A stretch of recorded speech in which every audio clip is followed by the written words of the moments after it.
Yo, it's the Lavahot podcast, ready to broadcast. Add us to your contacts, steady your hard hats. We ready for work, we ready for combat. We know our work, free confetti your contracts. Send them all back, still no help. Come hang, get trained, how to build your wealth. Build yourself a brand and just build your health. Toss the cards that you've been dealt, we start over now. Teach you how to feed the wolf, no need to cook. We tossing raw meat to rooks. Tune in, get it in, no need for books. We got it all, just listen, no need to look. Go! From an underdog to a living thunder god. We will show you how to build in the slumber yard. Show you the ropes, focus, anyone in charge. We'll say notice, get promoted from the undercard. Chase the title, make you viral. Live life in an upward spiral, never falling off. You want it all, dial in, baby, make the call. We all entrepreneurs, we here to take it all. From debtors to creditors, apex predators, begging us to let them in and vet them. Competitors never met a better educator, ready or not. We on the top floor, stop, see you in the elevator.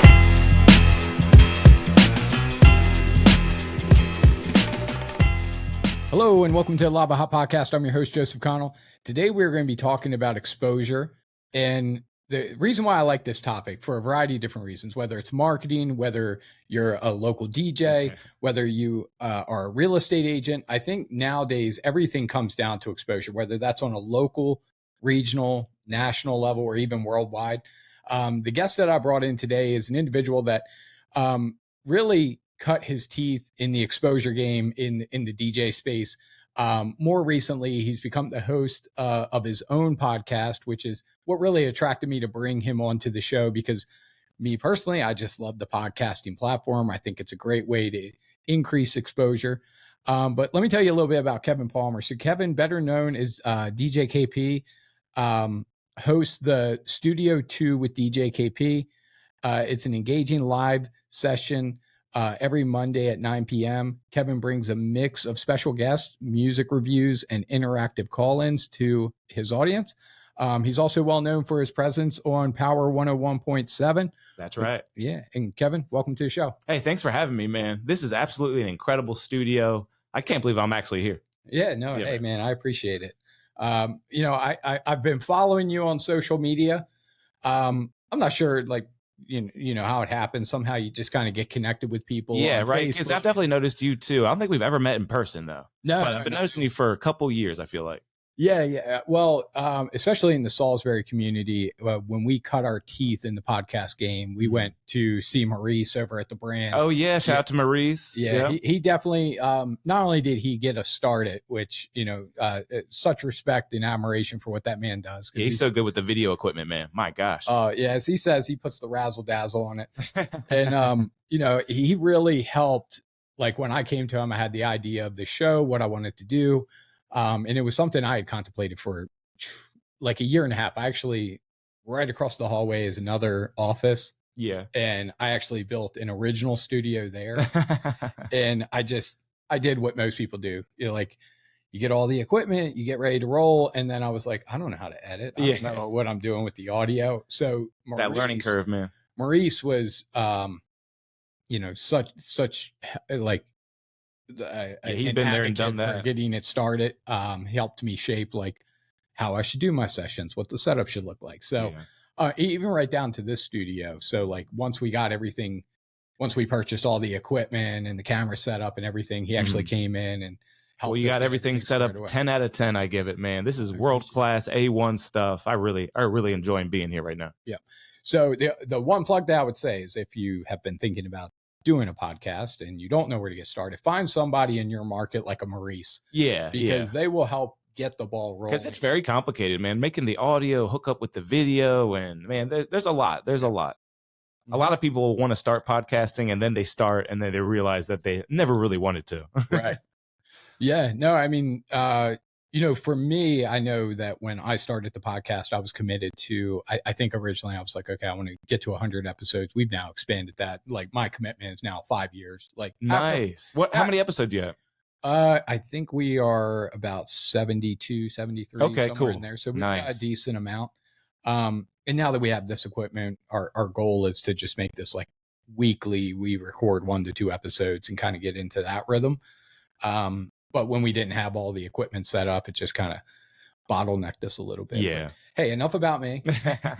Let me I want to really just dive into it. First, I always like to get a little bit of context, a little bit of background about you, and then I'd like to dive into your show and All right, cool, how man. things have evolved.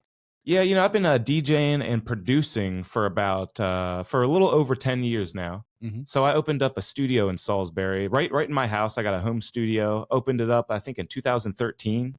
And ever since then, I've been doing full-time sessions for a lot of local rappers, local acoustic guitar players, really anyone who needs to get in front of a microphone and get produced well.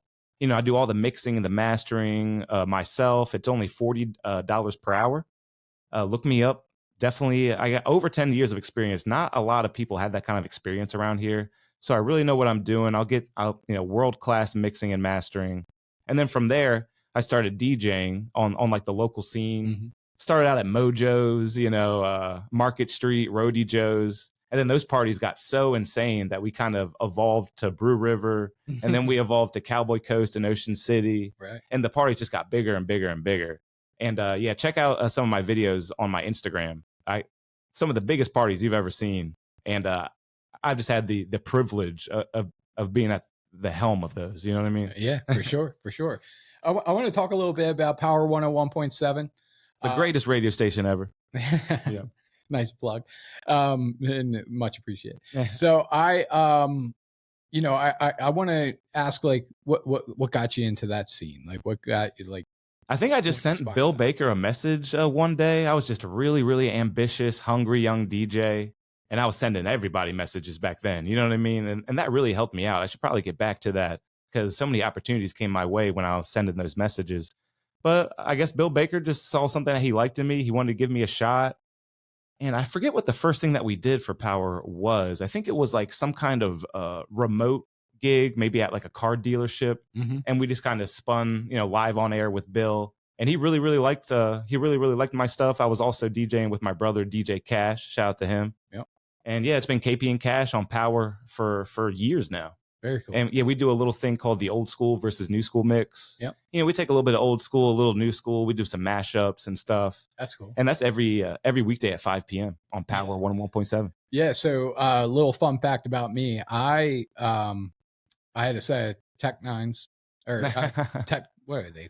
Techniques, but where were they? Like Tech Nines, Tech 12, something like that. Yeah. So my first set was a set of Geminis. Wow. So this goes back a good ways. Mm-hmm.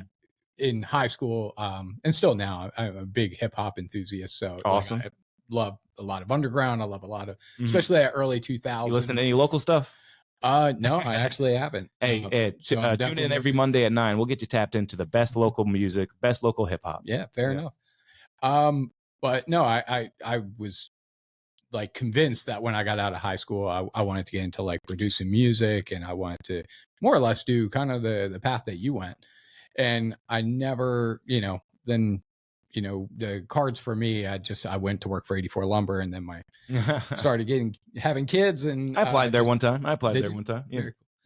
But yeah, so I say it to say that, I'll live vicariously, I guess, through you. There you go. In this, new relationship.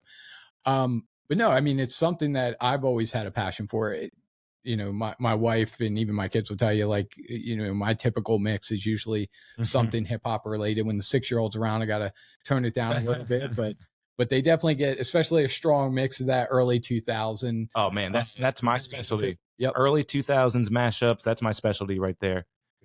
Love it. Yeah. I mean, for me, that's when, that was the peak of me being in high school. So that was the peak of music. It really was. It honestly was. I mean, Ludacris, Jay-Z, Pharrell, that was the peak of music for me. Yeah. You gotta throw some M in there. You gotta throw Eminem, 50 Cent, obviously. Yeah. And even in the underground rap scene, for me, there's a variety of people. Like there was Jedi Mind Tricks, group out of Canada called Swollen Members. Like a bunch of these guys were like, they had like the same genre. Another one named Apathy.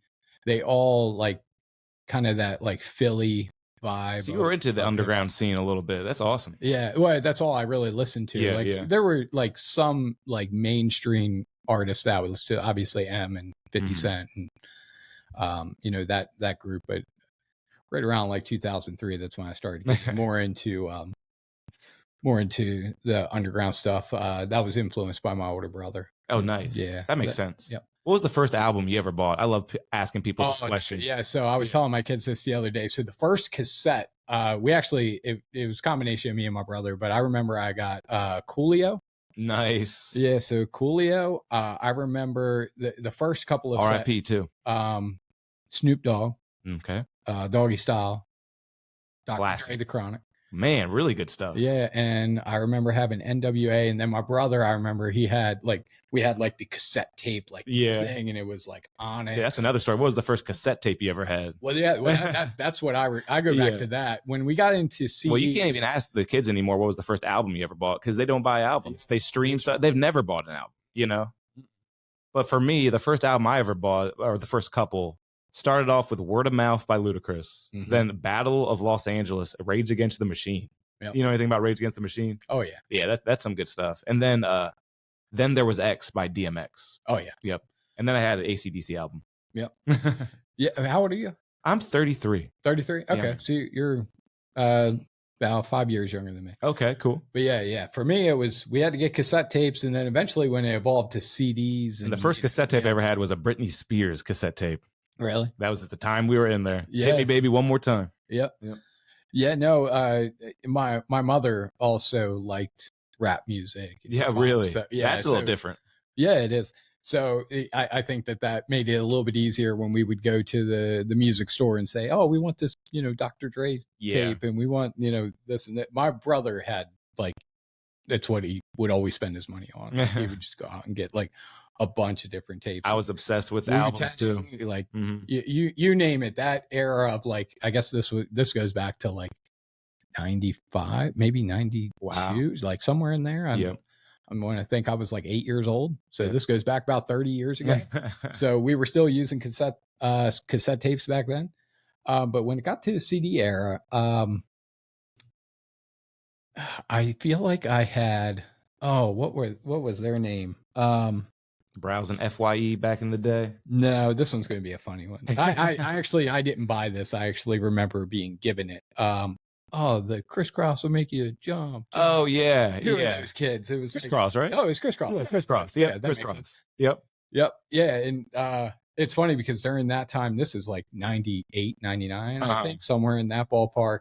It was when not only would kids wear the mix match and everything, mix match and clothes backwards, but that was this weird era where Looney Tunes was really popular. Yeah. And it still is kind of. Looney Tunes on the shirt would be backwards. Yeah, it's designer because Bugs Bunny's on the back of it now. Yeah, that was back when Starter was that was the brand to wear. Yep. And you still see that to this day. You see cartoons on jackets, and it makes it designer, makes it trendy, makes it hip. You know, SpongeBob. Right. Yeah. But yeah, let me get back into this. So that was good trip down memory lane. I mainly wanted to have you on because I know you've started your podcast, and I'm such a big fan of the platform. I think that there's always room for people to start a podcast. I Definitely. don't think, contrary to popular belief, I don't think that it's a market that's overly saturated. No. I also think that most podcasts that you see that start, even if it had the same name of what you were considering in the same genre, the chances of them sticking around for the long term are very low. And I think that is a testament really to everything in life, that if you just stick to it long enough, which is why I went from I want to do 100 episodes to I'm in it for 5 years. Yeah. You got to have a long enough time horizon to ever let anything work. I'm also a big fan of, measuring what matters. It's built into the mission statement of one of our companies. Measuring what matters is like when I started the podcast, I wanted to be able to put out quality content, bring on guests that could maybe inspire a thought and, give an idea, something to help grow personally or for the business. I also wanted to use it as a marketing vehicle, because it's smart, man. A way to be able to, one, network with great people that are either local or national, authors, you name it. It's a good way to network in that regard. But it's also a good way to get exposure. And for us, the measuring stick, if you will, if I had to put where's the benefit, the back end benefit, if you will.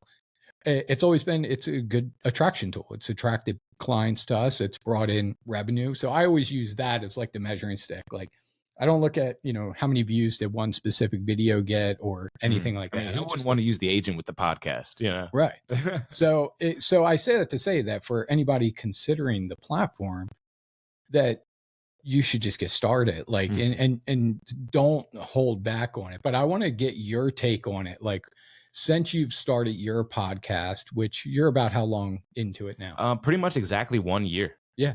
We did our 52nd episode a couple weeks ago. We got episode 55. We do once a week. So yeah, a little over 1 year now. Yeah. And over that year, what have you noticed? Like, we'll just say in the measurement of exposure. Man, all the stuff that I notice, I feel like, is just how difficult that the platform is. Especially like what I'm doing. Like, it's a little insane what I'm doing. It's a little psychotic. Like, I'm literally the producer, the host.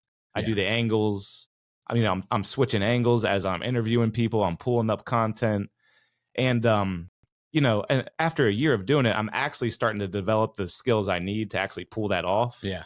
Probably will take another couple years to get where I want to be. But the main thing I'm learning is just how difficult it is, what I'm trying to do, because everything is live on my podcast. Yeah. And I'm kind of a one-man show, really controlling everything. And going back to what you said, consistency is so important because, like you said, here I am. When I started, it kind of made a lot of noise in the hip hop local scene, and a bunch of other podcasts started popping up. Right. Yeah. Here we are a year later. I'm the only one left. Right. I just had to outlast them a little bit. And then who knows where I'll be next year. I'll be a staple in the scene. Everyone will know Studio 2 with DJ KP. That's the best place to go, get some exposure like you were talking about. Right. And consistency is, you have to do it. You have to want to actually do it. And if you're going to stop doing it in less than a year, you probably never really wanted to do it. Right. So to me, it's just finding your passion. And I definitely got a passion for this. Like, I love doing this show every single week. I love coming on other podcasts. Thank you so much for having me. Yeah.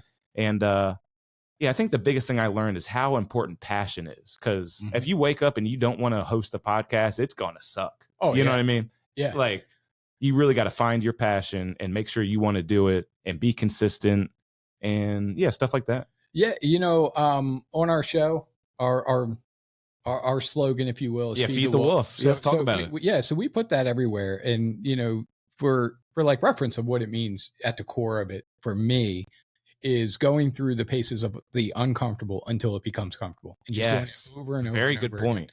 And it's a derivative. If you've ever seen the movie Miracle, it's about the 1985 hockey team. Oh yeah, I've seen it. Yeah. It's one of my favorite movies. I probably watch it. Just got goosebumps thinking about that movie. I love that movie. But there's like the whole approach that Coach Brook takes on like assembling this team of young kids that are about to go up against this dominant Soviet Union team. Is he knows that he just needs to be able to get them to skate faster, skate longer, and work together in a team. And everything is built around the betterment of the team. And there's a part in the movie where he basically tells the team, like, look, the reason why nobody has ever been able to compete with the Soviet Union or the Russians is because nobody's ever even been able to skate with them long enough to even last a full game. He said, you might not be the best team, but you will be the best conditioned. And then there's like this whole like segment of them just doing these skating drills over and over. Suicides or something on the ice. And in there, he says, the legs feed the wolf, boys. The legs feed the wolf, which to me, I've always taken that as like, Gotcha, that's where it comes from. Yeah. Cool. So it was derived from that. And even in the gym world, legs feed the wolf is kind of like a thing. Like, oftentimes fitness guys will say, the key to fat loss is through your legs because it's such a big, those back squats are important, man. Yeah. Yep. But I've always loved that phrase. I also like that the acronym is FTW. So it also kind of goes there too. But you're absolutely right. I mean, it's about sticking through the uncomfortable, because even when you start something, like, that's when you're at your lowest level of knowledge and your highest level of anxiety. Yeah. Because you're trying to figure it out. And I really like that, because it's so true. Like, sticking past the uncomfortable points because everyone wants a huge podcast following, of course. Yeah. But then you find yourself in front of the camera, in front of the mic. Like, for instance, like my first probably like 20 episodes, the intros, my voice was shaking. I was so nervous. Like, I was literally shaking and couldn't have been more scared. And now I'm slowly getting more comfortable with it. The product's getting better. I'm having more fun with it. I'm enjoying it more. And I'm just glad I stuck through all that awkwardness. Yeah. No, and that's what leads to the second half of the saying. So feed the wolf, go through the paces of the uncomfortable until it becomes comfortable. Taming the fear is about really just that. It's like when you first start any endeavor, like when I started my podcast, I was of that demographic. It's like, I don't want to see myself on video. I hate hearing myself. Like, I don't want to listen to it. I hate the sound of my own voice. Like, everybody, just know all the problems that you might give yourself in starting an endeavor like this. I also had the same thing, which is why I'm a big fan of finding people that can help get you started. And for me, that was Maurice. Maurice got us started. You want to know why? Yeah. Because if I didn't want to watch the video and I didn't want to listen to it, I didn't have to. I literally walked in, did the episode. Maurice took care of everything in terms of like getting it edited, listening to every little nuance of it, like making sure it looked good. And then I had Brooke. Yeah, having a team definitely helps. Yeah. And your team, just so you know, it doesn't need to be, necessarily going and hire someone. Now we're at a spot where Brooke actually produces, my wife produces the entire episode. She puts it together. She ships it out there, puts it out on the internet. So and that's not easy to do when you're not live. Yeah. Because a big reason why I do my show live is because I hate editing. Yeah. Once my show is up, it's up. I'm done with it. I can make some clips and shorts, but by the way, I think that's a great tip right there. Yeah, it is. It is. Because oftentimes I think people will also get halted in thinking everything needs to be perfect. I actually think it was what prohibited me from getting started 2 years ago. I'd be 3.5 years in now. But I wanted everything to be perfect. And I even had a mentor that just before I finally got started with Maurice, like when our contract was kicking in, he was like, you need to start now. Like, just get started now. And I was like, no, you're right. Yeah. Like, it was almost like him holding me accountable. Like, whatever you do, don't not start. You need friends like that. That was a double negative there. But definitely get started. Like, that was like the main thing he was imprinting on. But, for your show, and I definitely think you are in a unique spot because you're handling everything from A to Z, editing in real time. It's psychotic. I tell you. Yep. But in terms of exposure, I mean, it sounds like that part is progressively working. Yep. And I think if I'm understanding you, your feeling is that that's going to continue to be the case, that it's going to continue to help with that overall brand exposure or personal exposure. Yeah. I use the podcast to help promote my studio, my Power 101.7 show, and all my DJ dates. So it really does help out a lot. Yeah. Yep. Yeah. So, what do you foresee as kind of like your goals as you progress with the show? Really, just to get my to expand where everyone's listening from, because I love that I'm a big local podcast right now, but I'd love to kind of be like regional, then maybe national, maybe worldwide.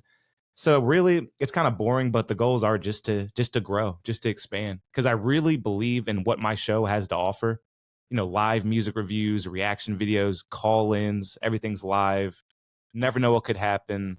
I think that's the future of entertainment right there. I think people, and something else that I think local podcasts kind of bring to the table that the bigger guys don't, is like, if you find yourself on a big podcast with thousands of viewers, thousands of comments, you get lost in that. You know what I mean? Yeah. If you watch my podcast, you will be one of 50 viewers. Everyone's in the chat. Everyone's having a good time. You will not be overlooked. It's a really, really good time that you can have personally, make new friends. I think that's like the future of entertainment right there. I agree with you. Yeah. I mean, it's before this episode, I was actually over at my barber and we were talking about Christmas time. We were talking about like, you say your barber? Yeah. Okay. Barber. Cool. Yeah. So he asked like how the kids were like with Christmas. And I was like, it's weird. Like my kids, they just are of this age where like, they don't really want anything. And I said, I think I know what the problem is. And not really a problem. I was like, when we were younger, we wanted an iPod. We wanted a laptop. Tons of stuff. We wanted a phone. We wanted you know, something to be able to play Nintendo games. 64 or anything Yeah, like that. like all of that is now in the palm of their hands. And Oh, it's like, yeah. what the hell do they Yeah. need if they have all these things like just right here? And Just update the phone. yeah, they just need to update or maybe download a new app. So it's kind of a crazy dynamic. But Yeah, I wonder what that number one Christmas gift for like a young kid is right now. That's fascinating. yeah, probably, you know, like even my 6-year-old, she was like, I want a phone. That's what she asked for. I was like, yeah, that ain't happening. Yeah, the day of the Furby is over, man. Yeah, no, because they want to be able to watch another little kid, which brings it back full circle to what you were talking about. Like even little kids as young as 6, like my 6-year-old wants to watch a YouTube video of another 6-year-old playing Barbies rather than watching Nickelodeon, you know, like we used to. Like they much rather watch that user created content than, and that's how my teenagers are. Like they'll watch anything else other than watching TV. Wow. Nowadays. Unless like I force them, I'm like, hey, we're going to watch a movie, get in there. But outside of that, like they don't have like a favorite show that they're going to watch on TV. Really? Wow. Like to the point, we don't even have, like, we have Comcast, but it's just for the is it mainly YouTube? Just for stream. Yeah. Mainly YouTube. Mainly YouTube. Yeah. You know, for me, I guess my drug of choice when it comes to social media is probably TikTok. Yeah. Just because, you know, you get bite size. Yeah, I love TikTok. Combination of TikTok and YouTube. So I'll watch a lot. Like if I'm working, I'll just throw on a YouTube video. More recently, I've gotten into streaming a little bit more TV shows, but but outside of that, it's like, I'm a big podcast guy. I throw on a podcast on YouTube. I'm good for a while. Right.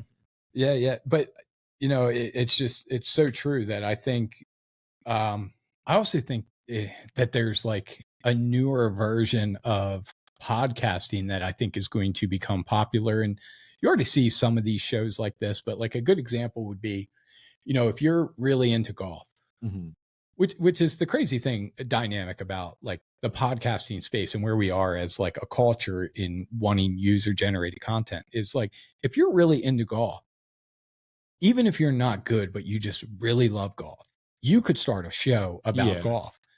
And then if you want to take it one step further, like I could see somebody doing a golf podcast while playing golf. Yeah. Like it's just you and your buddy just shooting the shit out there playing golf. Some mobile like equipment. Like you just get a little attachments up there, a couple GoPros and some easy mics that can just plug right in. Because the ideas really are endless with this whole podcast platform. Like for instance, the other day we had a huge game, Ravens versus 49ers, right? And then after the game, I'm scrolling YouTube and live on YouTube doing a podcast.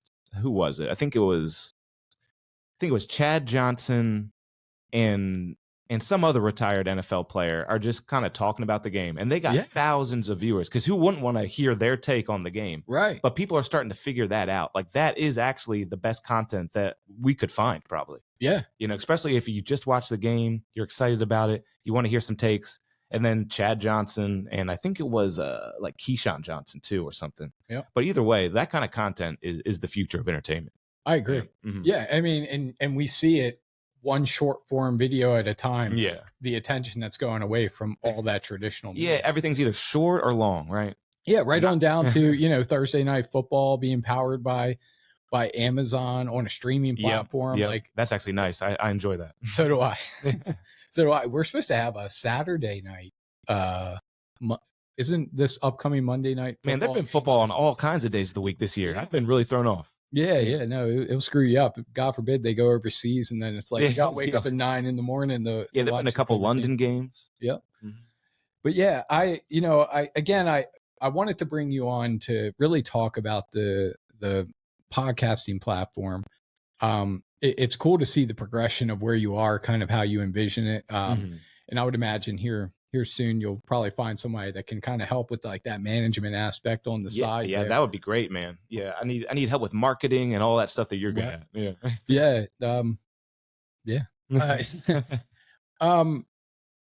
What do you think the biggest challenges were for you when you first got started?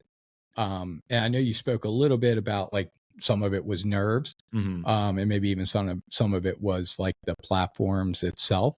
Yeah. And then I'd be curious, like, what type of technology have you found to use that has kind of streamlined the process to whatever degree it could be streamlined? Okay. Yeah, I think still the biggest challenge for me, because I think it's just really just is growing. Because I'm so obsessed with this, right? I'm checking my subscribers every single day, probably 5 times a day. Right. Every single view that goes up, I'm noticing it. And it's just really, really hard to get people to kind of take your platform seriously. And like even like this amazing studio. Like I would think that just the studio alone, boom, like you're a national podcast. Like it looks so incredible, it sounds so incredible. Who's not going to take notice? Who's not going to support this kind of thing? Smoke and mirrors. Yeah, exactly, right. But you know, and I feel really good about my studio too. I really like what I've done with it. But even still, you know, not everyone's going to watch. Not everyone's going to be interested. People might hate on you a little bit. Yeah. I kind of struggle with that aspect the most. Just like, what do I need to do to get to the next level? You know, I'm constantly racking my brain, asking myself these kinds of questions, Googling things, researching. Because the technical side of it comes easy, or I enjoy those challenges, but it's the growth. Yeah, that's the challenge for me. I'm curious, and you'll see where I'm going with this. Do you have a list of? For me, it's like a wish list of potential guests. Oh yeah, I'm curious if you've put something together. Like I could picture for your show, like. Oh, even the names that you rattled off, like Ludacris and all these different guys. Like, have you considered trying to reach out to some of those people to try to see if they would be willing to come onto the show? Yeah, I've considered it, but I definitely haven't shot my shot. But yeah, Ludacris would be the number one for me. He's my favorite rapper. I love Ludacris, man. That would be a dream come true. What I would encourage is shoot the shot. Yeah, right. Yeah, even if just ask them what the price is, right? Yeah, well. Well, oh, you know what? I did ask Lil Boosie how much it would be for a short Zoom interview. And I think he literally said something like $5,000 per 10 minutes or something. Yeah. I would not go the approach of how much. Yeah. I would go the approach of, I'd love to have you on my show. Okay, cool. Yeah. In my experience, and obviously I'm going through this too, because there's, I have a list as well. And there has been a combination of like for me, I'm a big follower of Grant Cardone and his content, right? Some of those guys, like they have like almost like a requirement before they even consider it. They almost have like this requirement of like X number of Instagram followers and things like that, right? Got to make sense for them. But I have had on guests that have an equal size audience to Grant.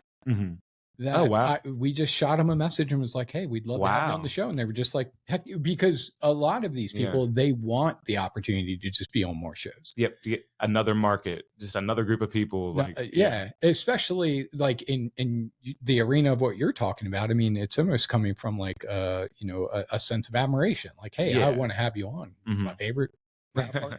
So I would encourage to start thinking about that, like formulate that list and just start reaching out. I'm gonna do that.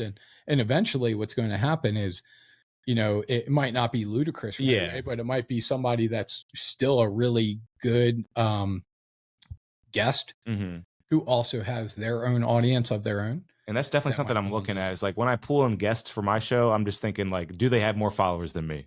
That's definitely something I'm thinking of. Yeah. Just trying to expand slowly. Yeah. So like the method for my show, it's been a combination of, because of where we're located, I feel like if I was located like in like maybe near Baltimore or Philadelphia, it would be easier to try to get some guests to come. Like kind of got to do it through Zoom or something. Yeah.